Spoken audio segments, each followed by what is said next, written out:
भारत वर्षर विभिन्न स्थान रे अनेक शैव पीठ रही सेथिमध्यरु द्वादश ज्योतिर्लिंग अवस्थान खूब स्वतंत्र। शिव पुराण मतरे भारतर विभिन्न स्थान रे द्वादश ज्योतिर्लिंग रही जार संख्या हेउछि 12टी। एही 12टी शैव पीठरे देवदेव महादेव ज्योति स्वरूप विद्यमान रहिथिबा विश्वास करा जाय। सेथि मध्यरु मध्य प्रदेशर खंडवा जिलार मांधता पर्वत बा शिवपुरी पर्वत शिखर रे विद्यमान ओंकारेश्वर ज्योतिर्लिंग अन्यतम। यह 12टी ज्योतिर्लिंग मध्यरे चतुर्थ स्थान रे रहिछि। पवित्र नर्मदा नदी घेरी रहिथिबा पर्वत शिवपुरी रे बाबा अवस्थान करिसंती।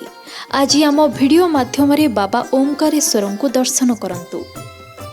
मध्य प्रदेशर खंडवा जिलार पवित्र नर्मदा नदीर कूଳରେ अवस्थित मांधता पर्वत बा शिवपुरी पर्वत एठारे विराजित बाबा ओंकारेश्वर। एही ज्योतिर्लिंग हेउछंती द्वादश ज्योतिर्लिंग मध्यरु अन्यतम। शिवपुरी पर्वत को चारि पाखरे पुण्यतोया नर्मदा नदी घेरी करी रहिछि। बाबा को दर्शन करने हेले श्रद्धालु मानंकु झुला पोल दे जीवाको पड़िथाए एवं डंगारे नर्मदा नदी पार होई जीवाको पड़े। एठार प्राकृतिक सौंदर्य बेस मनोहर। कुळुकुळु नाद दे बहि जाउथिबा माता नर्मदा एवं शिवपुरी पर्वतर प्राकृतिक सौंदर्य श्रद्धालु मानंकु बेस विमोहित करिथाए। पुराण कथा अनुଯାୟୀ भगवान रामचंद्रଙ୍କ पूर्वज मांधाता शिव शंकर को प्रगाढ़ भक्ति करुथिले एवं शिव शंकर को पाइबा पाई घोर तपस्या मध्य करुथिले। मांधाताଙ୍କ तपस्या संतुष्ट होई महादेव शिव तांको दर्शन देथिले। महादेवଙ୍କୁ सबुदिन पाई पाखरे पाइबाकू इच्छा करिबारु महादेव शिव ज्योतिर्लिंग स्वरूप एहिठारे ओंकारेश्वर नाम स्थापित होइथिले।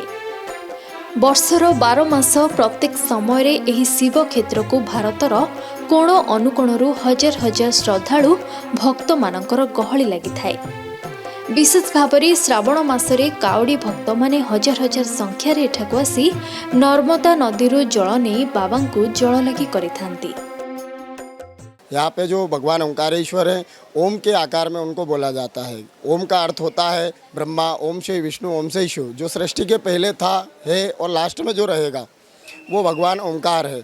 जो रामायण है उसके अंतर्गत भी भगवान की शिव की जो स्तुति की गई उसमें आया है निराकार ओंकार मूलम तुरीयम। जो परमात्मा निराकार है वो ओंकार है, जो साकार है वो ओंकार है और जो सृष्टि के बाद में रहेगा वो भी ओंकार ही है। इसमें तीनों देवों का पूजन है और तीनों ही ब्रह्मा विष्णु महेश ओंकारेश्वर के मध्य में यह तीनों एक है। इस प्रकार से भगवान ओंकारेश्वर यहाँ पे विराजितमान है और जो भी दर्शन करने आते हैं भगवान को जल बिलपत्र इत्यादि अर्पण करने के बाद में भगवान उनकी समस्त मनोकामना पूर्ण करते हैं।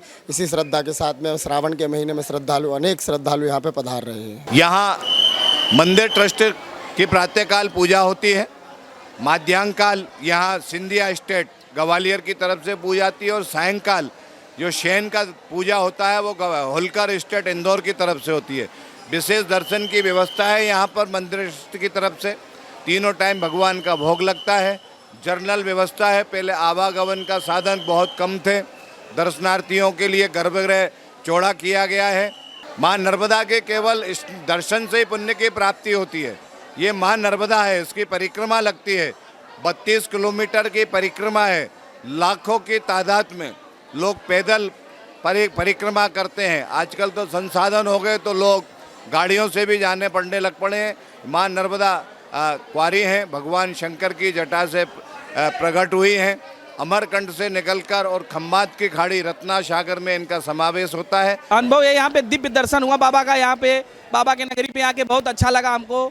और यहाँ पे जो मनोकामना मांगे जाए पूरी होती है।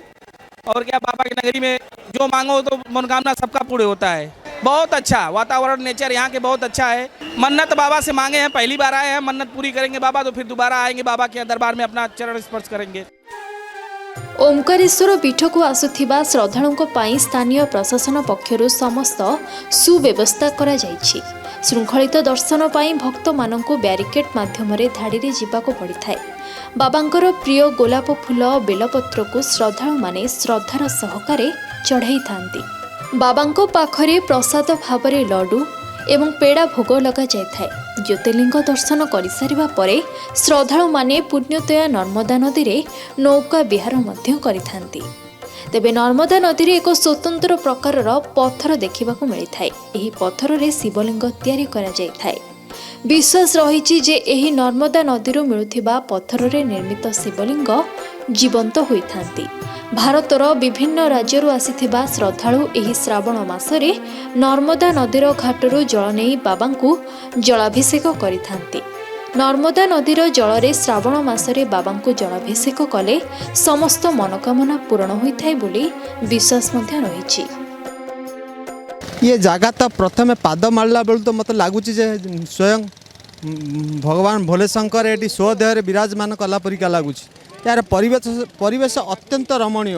यार चतुर्पार्श्व देखा भाया जगह ये गोटे सुंदर डैम टी भी अच्छी। आउटी त्रिवेणी अच्छी, त्रिवेणी संगम अच्छी, आमर नर्मदा नदी एवं सिक्की नदी, कावेरी नदी एवं तावा नदीर त्रिवेणी संगम मध्य रही।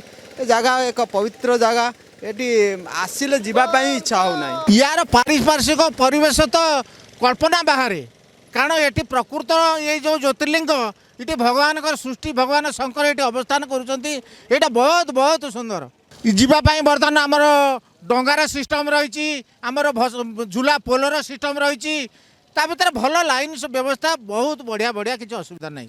हाँ नदी में नौका विहार कलु, एपटे जो त्रिवेणी संगम जो डैम और झूला पोल सबू परिदर्शन कलु। मध्य प्रदेश लोकनाथ स्वाईं रिपोर्ट, के न्यूज ओडिशा।